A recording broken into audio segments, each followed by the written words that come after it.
এক শিল্পপতি বাবার একমাত্র ছেলে তার জন্মদিন পালন উপলক্ষে বাবার কাছে 2.5 লক্ষ টাকা দাবি করলো।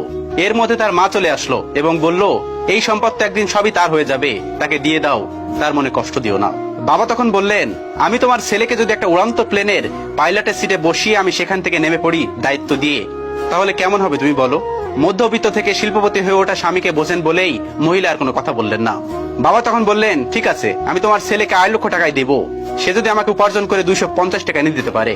সারা রাত নাক ডেকে ঘুমাচ্ছে ছেলে, মাত্র 250 টাকা। বাবা আগামীকালই দেখতে পারবে ছেলে তার সম্পদের দায়িত্ব নেওয়ার মতো যোগ্য হয়ে গেছে। পরের দিন সকাল 8টায় বাবা তার ছেলেকে ঘুম থেকে জাগিয়ে উঠে দিলেন। রাজ্যের বিরক্তি ছেলের চোখে। মাত্র 250 টাকার জন্য এত সকালে ঘুম থেকে উঠতে হবে?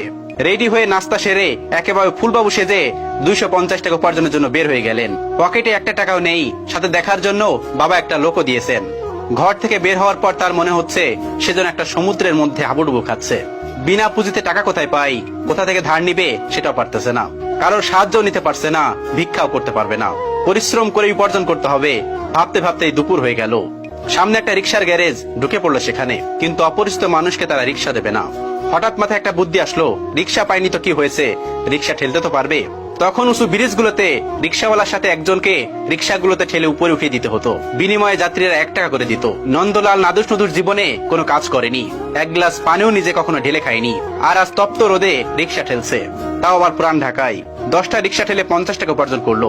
11 নম্বর রিক্সা ঠেলতে গিয়ে হোঁচট খেয়ে হাঁটু গেল ছিঁড়ে।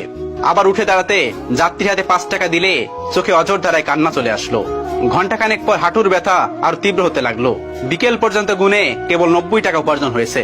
অবশ্য পেটের খিদা মিটাতে দুপুরে কিছু বন রুটি ও কলা খেয়ে নিয়েছে। প্রচন্ড ক্লান্ত মনে হচ্ছে নিজেকে, শরীর দ্বারা নিজের সাথে প্রতারণা করছে। অবশেষে 90 টাকা নিয়েই ছেলেটি বাড়ি ফিরে গেল। ক্লান্ত শরীরে চোখে পানি নিয়ে বাবার সামনে গিয়ে দাঁড়িয়ে বাবার হাতে 90 টাকা দেয়।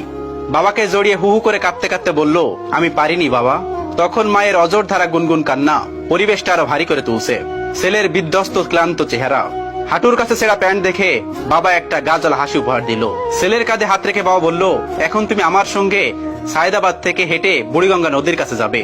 কোনো প্রশ্ন না। 4-4টা গাড়ি থাকতে, 2জন ড্রাইভার থাকতে হেঁটে কেন?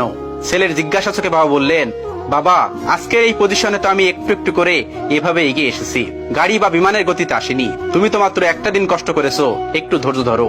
ক্লান্ত ছেলের হাত ধরে হাঁটতে হাঁটতে রাত 11:30টার দিকে ব্রিজে পৌঁছালো পিতা এবং পুত্র।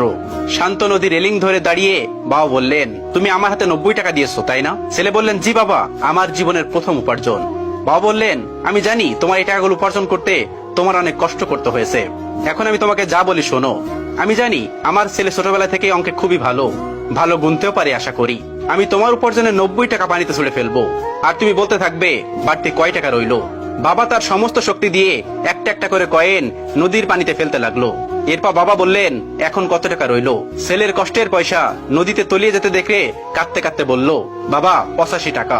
এভাবে এক এক করে জীবনের প্রথম উপার্জিত কষ্টের টাকাগুলো পানিতে ফেলতে লাগলো বাবা। এরপর ছেলে গুনে গুনে বলল, 80, 70, 65, অবশিষ্ট 5 টাকা এসে থামলো। বাবা শেষের টাকাটা আর ফেললো না। পয়সা ফেলা বন্ধ করে বাবা ছেলেকে বলল, তোমার উপার্জনের 90 টাকা আজ আমি নষ্ট করতে তুমি কাঁদলে, আর আমার কত টাকা তুমি এভাবে নষ্ট করছো তার হিসাব আছে তোমার কাছে? কোথায়? আমি তো একদিনও কাঁদিনি। আজ তোমার অনুভূতিতে যেমন কষ্ট লেগেছে, আমারও ঠিক তেমন উপলব্ধি আছে কষ্ট উপলব্ধি করার জন্য। তোমার শেষের 5 টাকার কয়েনটা আমি রেখে দিলাম, আমার সন্তানের প্রথম উপার্জিত টাকা। এটা একজন পিতার জন্য গর্বের একটা প্রাপ্তি। এটা স্মৃতি হিসাবে আমার মৃত্যুর আগ পর্যন্ত আমি আমার কাছে রাখবো। তুমি কাল তোমার মায়ের কাছ থেকে 2.5 লক্ষ টাকা নিয়ে নিও। বাবার এ কথা শুনে ছেলে বাবাকে জড়িয়ে ধরে চিৎকার করে কাঁদতে কাঁদতে বলল, বাবা আমার টাকা লাগবে না, আমার শিক্ষা লাগবে। উপযুক্ত শিক্ষা আমি স্কুল কলেজে এতদিন কিছু শিখতে পারিনি, যেটা তুমি আজ আমাকে শেখালে। তুমি পৃথিবীর শ্রেষ্ঠ বাবা। একজন আদর্শ বাবার চাইতে বড় শিক্ষক এই পৃথিবীতে আর কেউ হতে পারে না। একজন আদর্শ পিতাই পৃথিবীর শ্রেষ্ঠ শিক্ষক। ভিডিওটি ভালো লাগলে শেয়ার করে অবশ্যই কাছের মানুষগুলোকে দেখার সুযোগ করে দিবেন। Thanks for watching.